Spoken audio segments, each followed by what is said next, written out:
Hello kids, how are you? Hope you all are fine.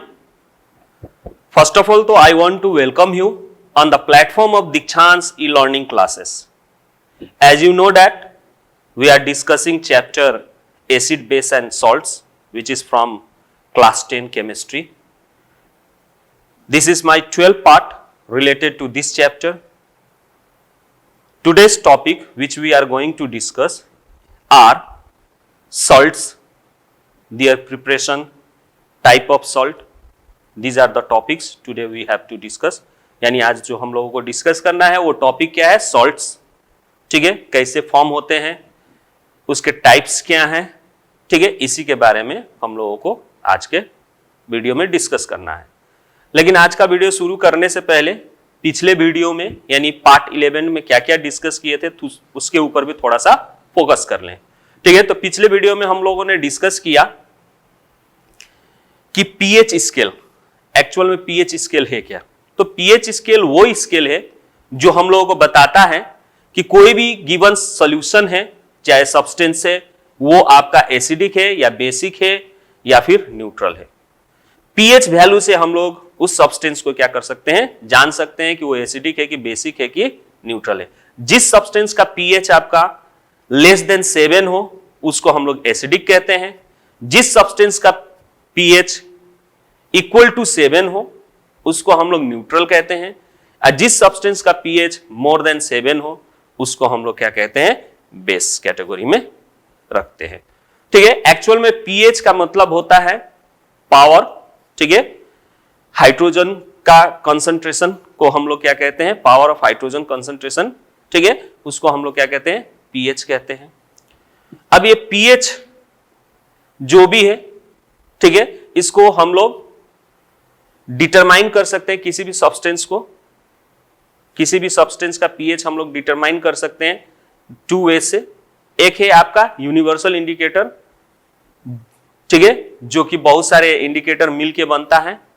उसका एक paper होता है, स्ट्रिप होता है. ठीक है, उसको हम लोग पीएच पेपर भी कहते हैं. किसी भी सॉल्यूशन में उस पीएच पेपर को डालते हैं तो उसका कलर जो है according to the presence of concentration of H+ ion के हिसाब से उसका कलर होता है. अब उस कलर को हम लोगों को क्या करना पड़ता है, पीएच स्केल से कंपेयर करना है. अब उसका कलर और पीएच स्केल में जो कलर है उससे कंपेयर कीजिए किस तरह के कलर से वो मैच कर रहा है, किस स्केल पे जो कलर है उससे वो मैच कर रहा है. उसके हिसाब से आप क्या हो जाएंगे, कंफर्म हो जाएंगे कि वो गिवन सॉल्यूशन या सब्सटेंस आपका एसिडिक है या बेसिक. ठीक है, उसी तरह से हम लोगों ने डिस्कस किया था important roles of pH in our everyday life. हमारे एवरीडे लाइफ में पीएच का क्या वैल्यू है, ठीक है, रोल क्या है. तो हम लोगों ने जाना है कि पीएच का जो है इंपॉर्टेंट रोल है. अगर पीएच हम लोग मेंटेन ना करके रखें, ठीक है, चाहे वो अपने बॉडी का चाहे अपने इन्वायरमेंट का, तो उससे उस इन्वायरमेंट में चाहे हमारे बॉडी को सरवाइव करने में प्रॉब्लम क्रिएट होगा. जैसे कुछ एग्जांपल था, जैसे हम लोग का स्टमक में ही एसिड रिलीज होता है, लेकिन वो एसिड जो है क्या होता है, एक लिमिट में ही रिलीज होता है. ठीक है, वो एक लिमिट में रिलीज होता है. अब जो एसिड लिमिट में रिलीज हो रहा है, लेकिन अगर हम लोग खाना अनलिमिटेड, जैसे कि ज्यादा स्पाइसिस चीज खा लें, अनलिमिटेड में मतलब स्पाइसिस चीज खा लें, तेल मसालेदार वाला ज्यादा खाना खा लें, तो उसको डाइजेस्ट करने के लिए हमारे पेट में क्या होता है, स्टमक में क्या होता है, HCl ज्यादा मात्रा में रिलीज होता है, लिमिट से ज्यादा रिलीज हो जाता है, जिसके कारण हमारे स्टमक में एसिडिटी हो जाता है. अब एसिडिटी होता है तो उसका रिजल्ट आप सभी को मालूम है, क्या होता है, पेन होने लगता है. ठीक है, इरिटेशन, पेट में दर्द, इरिटेशन, जो कि हम लोगों को अच्छा नहीं महसूस होता है, हम लोग अच्छा फील नहीं कर पाते हैं. तो डॉक्टर के पास जाते हैं तो डॉक्टर सजेस्ट करता है एंटासिड्स. एंटासिड्स क्या है, तो दवा है. एक्चुअल में मिल्क ऑफ मैग्नीशियम हाइड्रोक्साइड जिसमें पाया जाता है, अब वो क्या है, आपका बेस है. ठीक है, जब खाते हैं तो वो न्यूट्रलाइज हो जाता है. तो यहाँ पे देखिए पीएच का क्या इंपॉर्टेंट रोल हुआ, यानी एक लिमिट में हमारे शरीर में हाइड्रोक्लोरिक एसिड प्रोड्यूस हो रहा था, तो जिसके कारण हमारा वहां का पीएच एक मेंटेन था. लेकिन ज्यादा मात्रा में खाना खा लिए तो पीएच यानी एसिड ज्यादा रिलीज हुआ तो वहां पे पीएच चेंज हो गया, जिसके कारण पेट दर्द. उसी तरह आप देखे होंगे एसिड रेन, ठीक है। अगर ज्यादा मात्रा में नॉन मेटालिक ऑक्साइड रिलीज होते हैं, ठीक है, गैसेस रिलीज होते हैं जैसे carbon dioxide, sulphur dioxide, nitrogen dioxide, तो ये हमारे नेचर में वाटर मॉइस्चर के साथ कंबाइन होके एसिड फॉर्म करते हैं। अब बारिश जब होता है तो ये एसिड उसी में डिजॉल्व होकर नीचे गिरने लगते हैं, ठीक है, जिसके कारण पानी का जो पीएच नॉर्मल होता है वो पीएच क्या हो जाता है, कम हो जाता है। अब उस कम पीएच वाला पानी जो है सोयल में मिक्स हो जाता है, तो सोयल में मिक्स हो जाता है तो सोयल अब क्या हो गया, आपका एसिडिक हो गया, जिसके कारण उसके अंदर जितने भी प्लांट्स है, यानी उसके ऊपर जितने भी प्लांट्स है, वो प्लांट सही ढंग से ग्रोथ नहीं कर पाते हैं, ठीक है, तो वो वहां पे असर दिखाई दिया। इवन हम लोग ये देख पाते हैं कि जितने भी पानी वो एसिड रेन वाला पानी, ठीक है, एक्वाटिक में वाटर में मिल जाता है, जहां पे एक्वाटिक लाइफ सर्वाइव कर रहे हैं, तो वहां पे जितने भी लाइफ हैं, चाहे वो प्लांट हो चाहे एनिमल्स हो, उन पे भी क्या होता है, प्रॉब्लम क्रिएट होने लगते हैं, ठीक है। इस कारण प्रॉब्लम क्रिएट होता है क्योंकि वो लोग जिस पानी में रह रहे थे उसका पीएच अलग था, जैसे ही ये एसिड रेन चला गया उसका पीएच घटा दिया, ठीक है, तो पीएच में डिफरेंस आ गया, जिसके कारण उन लोगों का वहां पे सर्वाइवल होना क्या हो गया, ज्यादा डिफिकल्ट हो गया। इवन हम लोग देखें टूथ डिके भी एक तरह का पीएच का ही क्या है, रोल प्ले करता है। अगर हम लोग खाना खाते हैं, अब ब्रश नहीं कर पाते हैं, नहीं करते हैं, तो क्या होता है, जो खाना होता है दांतों के गैप में क्या हो जाता है, फंस जाता है। अब वो ब्रश नहीं करने पे क्या होता है, डिकम्पोज होने लगते हैं, जिसके कारण वहां पे बैक्टीरिया एक्ट हो जाता है। अब बैक्टीरिया एक्ट हो जाता है तो उससे क्या होता है, वो एसिड प्रोड्यूस करता है। अब वो एसिड प्रोड्यूस करता है तो वो एसिड हमारे दांत का जो व्हाइट पोर्शन होता है इनामेल, उसके साथ क्या होने लगते हैं, रिएक्ट होके, क्योंकि इनामेल जो होता है कैल्शियम फॉस्फेट से बना होता है, उसके साथ रिएक्ट होके वहां पे क्या करने लगता है, ब्लैक डिकेइंग क्रिएट होने लगता है, टूथ डिके होने लगता है, ठीक है, जिससे हमारा दांत कमजोर हो जाता है। तो ये क्या हो गया, पीएच का एक कारण हुआ, क्योंकि मुंह में जो भी सलाइवा है उसका पीएच 7 पॉइंट समथिंग आसपास है, 4 के आसपास है, ठीक है। अब जैसे ही हम लोग फूड पार्टिकल्स को अगर नहीं निकाल पाते हैं तो डिकम्पोज होके वहां से बैक्टीरिया रिलीज होने लगता है। अब बैक्टीरिया के कारण उससे क्या होता है, एसिड प्रोड्यूस करता है, तो उसके कारण उसका पीएच, मुंह का सलाइवा का यानी माउथ कैविटी का पीएच घट जाता है, ठीक है। तब उस कंडीशन में हम लोगों को क्या करना पड़ता है, ब्रशिंग विद द टूथपेस्ट इस्तेमाल करना पड़ता है, जो कि बेसिक इन नेचर होता है। तो दीज आर द क्या है, हमारे पीएच का हमारे लाइफ में बहुत सारे इंपॉर्टेंट रोल होता है, उसका कुछ एग्जांपल्स। उसी तरह बहुत सारे प्लांट और एनिमल्स अपने क्या करने के लिए, सेफ्टी के लिए भी वो लोग क्या करते हैं, अपने बॉडी में इस तरह का क्या रखे हुए हैं, सेल्फ डिफेंस के लिए कुछ उनके बॉडी में क्या होता है, एसिड होता है, जैसे मिथानोइक एसिड, जैसे एंट चाहे मधुमक्खी बी के स्टिंग में क्या पाया जाता है, मिथानोइक एसिड। जब उन लोगों को खतरा महसूस होता है, they penetrate the sting to the others, ठीक है, जैसे हम ही लोग पे स्टिंग चिपा देती है स्किन पे। अब वो स्किन पे जैसे ही स्टिंग जाता है, यानी मिथानोइक एसिड उसके अंदर जाता है, क्या होने लगता है, पेन होने लगता है, इरिटेशन होने लगता है, इवन इतना ना ज्यादा पेन होता है कि वो सूजन भी हो जाता है, ठीक है। तो अब हम लोगों को करना क्या पड़ता है, तो उसके ऊपर हम लोग बेस ही इस्तेमाल करते हैं, जैसे बेकिंग सोडा घर में पाया जाता है, खावा सोडा, जो कि क्या होता है, बेसिक इन नेचर, अप्लाई करते हैं, धीरे धीरे वो खत्म होता है असर उसका, ठीक है, बाय द न्यूट्रलाइजेशन रिएक्शन।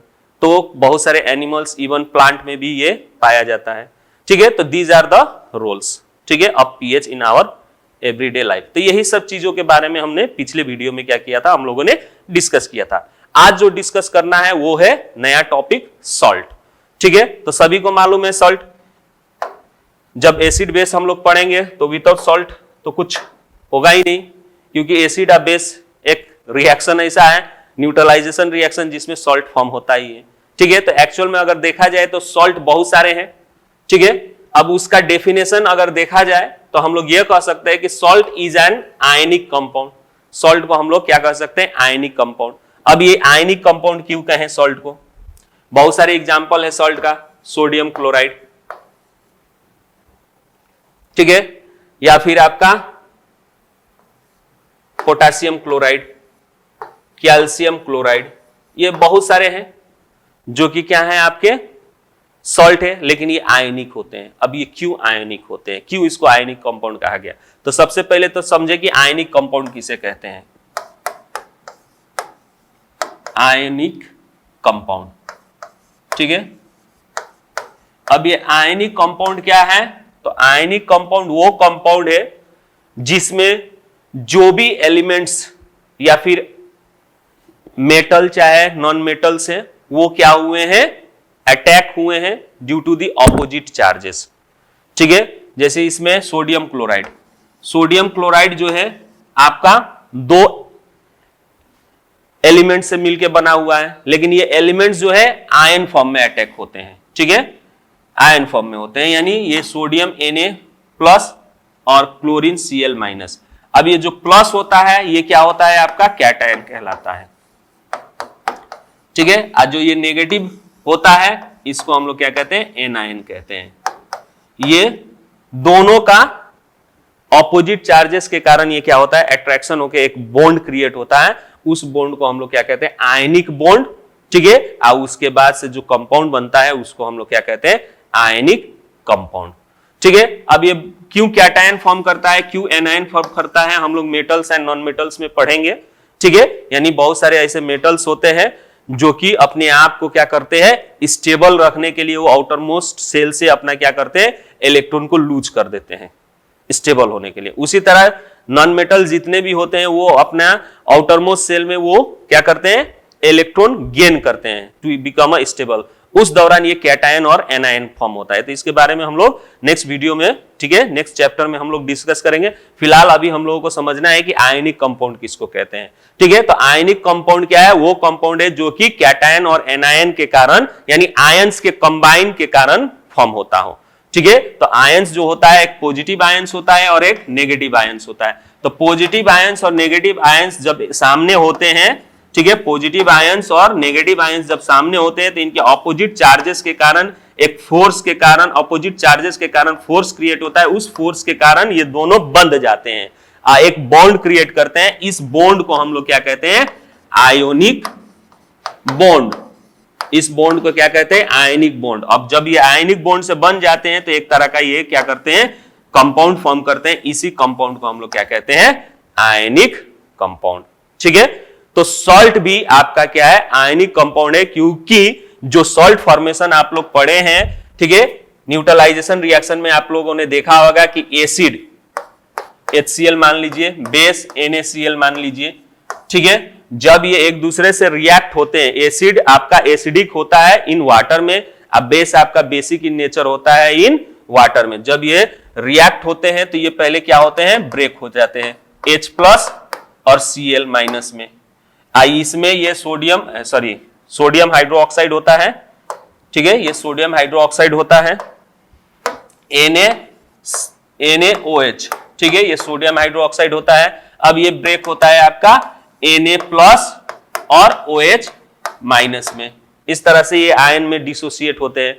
अब ये आयंस में डिसोसिएट होते हैं तो ये Na+ और NaCl ये दोनों क्या होते हैं, एक दूसरे से ऑपोजिट चार्जेस के कारण क्लोज आते हैं और एक बॉन्ड क्रिएट करते हैं अपने में, Na+ में और Cl- में एक बॉन्ड क्रिएट करते हैं, जिसको हम लोग क्या कहते हैं, कोवैलेंट बॉन्ड। और उसके कारण ये जुड़ जाते हैं और कंपाउंड फॉर्म करते हैं NaCl। तो यहाँ पे देखिए NaCl किस कारण से हुआ, तो ये कैटायन और एनायन के कॉम्बिनेशन के कारण, यानी पॉजिटिव आयन और नेगेटिव आयन के कॉम्बिनेशन के कारण ये सॉल्ट फॉर्म हुआ। तो सभी सॉल्ट एसिड बेस रिएक्शन में इसी तरह से फॉर्म होते हैं।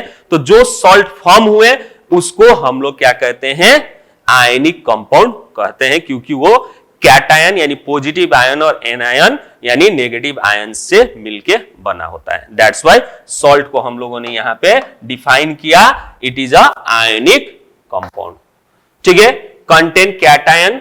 अब ये कैटायन कहां से आता है और एनायन कहां से आता है, तो यहां पे एग्जांपल पे देखिए। जैसे मान लीजिए अभी हम लोगों ने एसिड लिया HCl, अब बेस लिया हम लोगों ने क्या, ये एसिड हो गया, ठीक है। हम लोगों ने यहां पे जो एग्जांपल लिए एसिड और यहां बेस जो लिए हैं, ठीक है। अब एसिड में हम लोगों ने HCl लिया और बेस में हम लोगों ने NaOH लिया, ठीक है। तब यहां पे जो ब्रेक हो रहा है तो सॉल्ट जो फॉर्म हुआ NaCl, ठीक है, NaCl प्लस वाटर जो फॉर्म होगा तो ये Na कहां से आया, बेस से आया, ठीक है। तो ये बेस से कैटायन फॉर्म हुआ, ठीक है। तो ये NaCl जो फॉर्म हुआ है आपका Na प्लस और Cl माइनस, तो ये कैटायन कहां से आता है, तो बेस से आता है। और ये एनायन यहाँ पे H प्लस और Cl माइनस में ब्रेक हुआ, तो ये एनायन जो है सॉल्ट का, ये एनायन जो है कहां से आया है, तो एसिड से। तो इसीलिए इसका डेफिनेशन हम लोग क्या किए हैं इस तरह से कि सॉल्ट इज आयनिक कंपाउंड जिसमें कैटायन आपका बेस होता है और एनायन आपका क्या होता है, एसिड होता है। तो आई थिंक समझ में आया आप लोगों को कि सॉल्ट क्या है। तो सॉल्ट इज आयनिक कंपाउंड, ठीक है, in which cation portion comes from the base and anion portion comes from the acid, ठीक है। और इन डिफरेंट वे, बहुत सारे वे में भी आप क्या कर सकते हैं, अलग वे में भी आप डिफाइन कर सकते हैं, ठीक है, कि सॉल्ट आर दो substance which are formed by the reaction between acid and base by the process of neutralization reaction, जैसे मन करे वैसे आप क्या कर सकते हैं, इसको डिफाइन कर सकते हैं, ठीक है। अब कुछ सॉल्ट का एग्जांपल जो है यहाँ पे हमने रख दिया है, ठीक है। अब ये डेफिनेशन के हिसाब से कुछ सॉल्ट का नाम हमने यहाँ पे रख दिया है, उसका फॉर्मूला क्या होता है वो लिखेंगे हम लोग, उसमें कौन पॉजिटिव आयन से और कौन नेगेटिव आयन से उसके बारे में भी लिखेंगे। तो पहला सॉल्ट हमारा यहाँ पे जो है वो क्या है, सोडियम क्लोराइड। तो सोडियम क्लोराइड का फॉर्मूला आई थिंक सबको मालूम है, ऐसा कोई नहीं होगा जिसको सोडियम क्लोराइड का फॉर्मूला नहीं मालूम हो, ठीक है। तो कॉमन सॉल्ट को कहा जाता है, तो इसका फॉर्मूला होता है NaCl।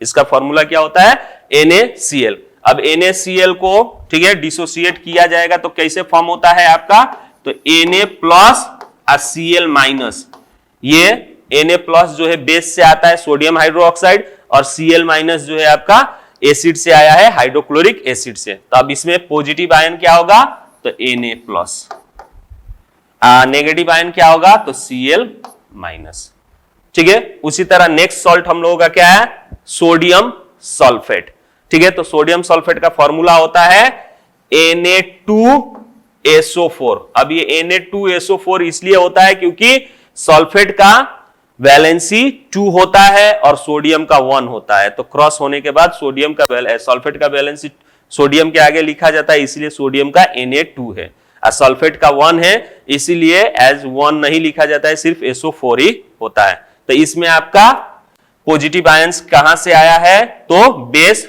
सोडियम हाइड्रोक्साइड, ठीक है, Na प्लस, और नेगेटिव आयन कहां से आया है, तो H2SO4 के रिएक्शन, ये एसिड है, इस एसिड के साथ NaCl को NaOH को रिएक्ट कीजिएगा तो आपका क्या बनता है, Na2SO4, ठीक है। तो ये SO4 कहां से आया है, एसिड, सल्फ्यूरिक एसिड से आया है, तो यहाँ पे नेगेटिव आयन क्या है आपका, SO4, ठीक है। अब इसके ऊपर चार्ज जो होता है -2 होता है, ठीक है।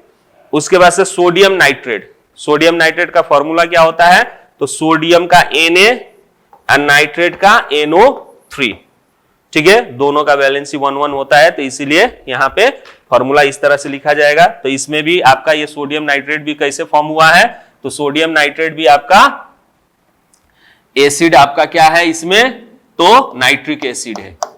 सोडियम नाइट्रेट में एसिड क्या है, नाइट्रिक एसिड है, और बेस क्या है आपका NaOH ही है, ठीक है, NaOH ही है। तब यहाँ पे कैटायन आपका क्या होगा, पॉजिटिव आयन Na प्लस होगा और नेगेटिव आयन आपका क्या होगा, NO3-1, ठीक है। उसी तरह पोटेशियम नाइट्रेट, तो KNO3, ठीक है। तो ये पोटेशियम हाइड्रोक्साइड बेस होगा और नाइट्रिक एसिड आपका क्या होगा, नाइट्रिक एसिड एसिड होगा, ठीक है। तो पॉजिटिव आयंस में पोटेशियम होगा K प्लस और NO3-1, ठीक है। उसी तरह आपका जिंक सल्फेट, तो ZnSO4, दोनों का वैलेंसी 2-2 होता है, इसीलिए जिंक सल्फेट, ठीक है। अब यहाँ पे जो मेटल यहाँ पे जो बेस होगा इसको फॉर्म करने के लिए, तो जिंक हाइड्रोक्साइड OH2, अब प्लस एसिड में आपका क्या होगा, सल्फ्यूरिक एसिड SO4, तो यहां से सल्फेट उठेगा और यहां से जिंक आएगा और फॉर्म होगा आपका जिंक, तो Zn+2 होगा और ये आपका सल्फेट, ठीक है, 2 माइनस। उसके बाद से कैल्शियम कार्बोनेट, तो कैल्शियम कार्बोनेट CaCO3, ठीक है, कैल्शियम कार्बोनेट CaCO3। तो कैल्शियम आपका कहां से आया है? बेस से, कैल्शियम हाइड्रोक्साइड से, और कार्बोनेट कहां से आया है? तो कार्बोनिक एसिड से, ठीक है। तो ये हो जाएगा आपका कैल्शियम हाइड्रोक्साइड, ठीक है, यानी आपका कैल्शियम हाइड्रोक्साइड बेस हो गया, ठीक है, और एसिड क्या होगा आपका? कार्बोनिक एसिड H2CO3, ठीक है, वहां से आपका कार्बोनेट आएगा और कैल्शियम हाइड्रोक्साइड से कैल्शियम आया, तो कैल्शियम का कैटायन, ठीक है, पॉजिटिव आयन Ca+2+ और कार्बोनेट CO3, ठीक है, -2 नेगेटिव आयन। उसके बाद से सोडियम बाइकार्बोनेट, तो सोडियम बाइकार्बोनेट क्या है? NaHCO3, ये आपका क्या हो गया? सोडियम बाइकार्बोनेट का फॉर्मूला हो गया। तो इसमें भी आपका क्या होगा? एसिड जो है आपका क्या होगा? सोडियम हाइड्रोक्साइड होगा, और आपका कार्बोनेट जो होगा आपका क्या होगा? बेस जो होगा आपका क्या होगा? सोडियम हाइड्रोक्साइड, एसिड जो होगा कार्बोनिक एसिड होगा, ठीक है। तो यहां पे जो बनेगा आपका Na क्या पॉजिटिव आयंस में, और नेगेटिव आयंस में क्या होगा? HCO3 -1 होगा यहाँ पे, ठीक है। कार्बोनेट का होता है -2 और इसका क्या होता है? -1। एल्यूमिनियम सल्फेट फॉर्मूला होता है Al2SO4 थ्राइस, SO4 का टोटल थ्राइस, ठीक है। तो एल्यूमिनियम जो आया है वो कहां से आया है? तो एल्यूमिनियम हाइड्रोक्साइड से, ठीक है, और सल्फेट, सल्फ्यूरिक एसिड का रिएक्शन, एसिड में होगा आपका सल्फ्यूरिक एसिड, कौन सा? तो H2SO4, इसको रिएक्ट करेंगे तो हमारा क्या बनेगा? Aluminium sulphate. तो यहां पे एल्यूमिनियम पॉजिटिव 3+ और सल्फेट आपका SO4 -2। कॉपर सल्फेट में CuSO4 आपका क्या हो गया? फॉर्मूला हो गया। अब इस ये कैसे फॉर्म होता है? तो sulphuric acid, copper hydroxide CuSO4, sorry copper hydroxide CuHO, copper hydroxide, ठीक है, CuOH2+। अब इसमें एसिड क्या होगा? तो सल्फ्यूरिक एसिड होगा H2SO4। तो रिएक्ट होके क्या बनेगा आपका? कॉपर, ठीक है, SO4 सल्फेट, कॉपर सल्फेट, ठीक है। तो यहां पे आपका कॉपर जो हो गया मेटल पॉजिटिव आयंस हो गया +2, और सल्फेट आपका क्या हो गया? -2। तो these are the examples of जो सॉल्ट है, और उसमें उसका फॉर्मूला हो गया, और ये आप जो पॉजिटिव आयंस इसमें पाया जाता है ये हो गया, और नेगेटिव आयंस जो पाया जाता है ये हो गया। यानी सॉल्ट में को देख के आप बता सकते हैं, एक्चुअल में सॉल्ट जो है न्यूट्रलाइजेशन रिएक्शन से ही बनता है, चाहे वो एसिड बेस में ही होता है, ठीक है। अलग अलग फॉर्म एसिडिक और बेसिक नेचर रिएक्ट होके ही बनता है सॉल्ट, ठीक है। तो आप बता सकते हैं सॉल्ट को देख के कि उसमें कौन सा एसिड और कौन सा बेस जो है एक दूसरे से रिएक्ट हुए हैं, ठीक है। और ये आप हमेशा याद रखिएगा कि सॉल्ट का जो कैटायन है वो हमेशा कहां से आता है? बेस से आता है, और एसिड का एनायन जो सॉल्ट का एनायन जो है एसिड से आता है, ये हमेशा याद रखना है, ठीक है। नेक्स्ट, अब उसको एसिड, जैसे हम लोग बहुत सारा पढ़े हैं, ठीक है, कि इससे पहले भी एसिड बेस में भी हम लोग पढ़े किस तरह से एसिड जो है दूसरे चीज से रिएक्ट होकर सॉल्ट फॉर्म कर रहा था, ठीक है। तो इसीलिए बेस भी बहुत सारे हैं, ठीक है। बेस में भी हम लोग पढ़े कि बहुत सारे बेस जो है किसी से रिएक्ट होकर सॉल्ट फॉर्म कर रहा था। तो there are large number of way, बहुत सारे वे हैं, लार्ज नंबर ऑफ रिएक्शन है जो टेक प्लेस करता है फॉर्मिंग सॉल्ट। सॉल्ट फॉर्म करने के लिए बहुत सारे क्या है? वे है, तरीका है, ठीक है। उसमें से कुछ कॉमन जो है रिएक्शन जो कि हम लोग ऑलरेडी डिस्कस कर चुके हैं, वो है, एक है आपका by neutralization reaction. Neutralization reaction से भी आप क्या कर सकते हैं? एसिड बेस न्यूट्रलाइजेशन रिएक्शन से सॉल्ट फॉर्म कर सकते हैं। जैसे बहुत सारे एग्जांपल हैं, एसिड प्लस बेस रिएक्ट करके ठीक है, सॉल्ट प्लस वाटर फॉर्म होता है। तो ये सॉल्ट जो है आप एसिड बेस रिएक्ट करके फाइंड कर सकते हैं। अब ये एसिड में क्या, कोई भी बहुत सारे एग्जांपल हैं, ठीक है, HCl प्लस बेस में NaOH अगर रिएक्ट कीजिएगा, ठीक है, तो आपका सॉल्ट जो फॉर्म होगा इसका बेस का Na और एसिड का Cl, NaCl, ठीक है, प्लस वाटर फॉर्म होगा। उसी तरह दूसरा अगर एग्जांपल लीजिएगा, ठीक है, तो H2SO4 को अगर आप क्या करते हैं NaOH से ट्रीट कर देते हैं तो क्या फॉर्म होगा आपका Na2SO4, sodium sulphate plus water, ठीक है। तो ये सब आपका क्या है, सॉल्ट है। उसी तरह नाइट्रिक एसिड HNO3 को अगर आप क्या करते हैं सोडियम हाइड्रोक्साइड से ट्रीट करते हैं तो ये जो फॉर्म होगा ये क्या फॉर्म होगा आपका सोडियम नाइट्रेट प्लस वाटर। तो देखिए बहुत सारे तरीके हैं। तो पहला एक एसिड बेस को रिएक्ट करके यहाँ पे जो भी तीन हमने सॉल्ट क्रिएट किया है, ठीक है, ये न्यूट्रलाइजेशन रिएक्शन जिसमें अलग अलग एसिड बेस भी अलग यूज कर सकते हैं, उसको रिएक्ट करके आप क्या कर सकते हैं सॉल्ट फॉर्म कर सकते हैं। उसी तरह आपने पढ़ा by action of metal with acid, यानी मेटल के केमिकल प्रॉपर्टी में हम लोग पढ़े थे, ठीक है, मेटल के केमिकल प्रॉपर्टी में पढ़े थे कि अगर मेटल को, ठीक है, या फिर एसिड को किसी मेटल के साथ रिएक्ट करते हैं तो क्या फॉर्म होता है मेटल से रिलेटेड सॉल्ट, यानी metal salt plus hydrogen gas form होता है। ये हम लोगों ने पढ़ा था, ठीक है, सॉरी वाटर नहीं, हाइड्रोजन गैस फॉर्म होता है, ठीक है। अब जैसे एग्जाम्पल बहुत सारे हैं, मान लीजिए एसिड में आपने HCl ले लिया, मेटल में आपने जिंक ले लिया, क्या फॉर्म होगा zinc chloride plus hydrogen gas.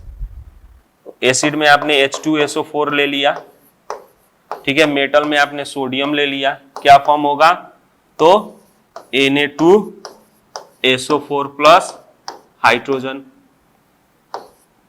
Gas. उसी तरह नाइट्रिक एसिड HNO3 ले लीजिए, ठीक है, और बेस में मेटल में आप ले लीजिए पोटासियम, क्या फॉर्म होगा KNO3, ठीक है, प्लस H2। तो ये पढ़े थे हम लोग कि एसिड और मेटल रिएक्ट करते हैं तो मेटल सॉल्ट, यहाँ पे जो भी मेटल्स बना वो किसके कारण बना, जो भी यहाँ पे सॉल्ट बना वो किसके कारण हुआ, तो by the reaction of acid with a metal. उसी तरह हम लोगों ने दूसरा रिएक्शन देखा था कि एसिड को मेटल कार्बोनेट या फिर बाइकार्बोनेट के साथ रिएक्ट करते हैं तब भी आपका क्या बनता है सॉल्ट बनता है, यानी एसिड को किसके साथ मेटल कार्बोनेट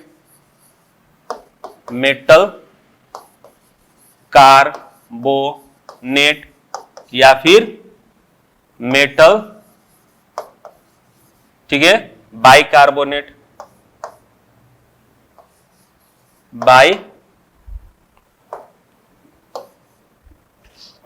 ठीक है, बाइकार्बोनेट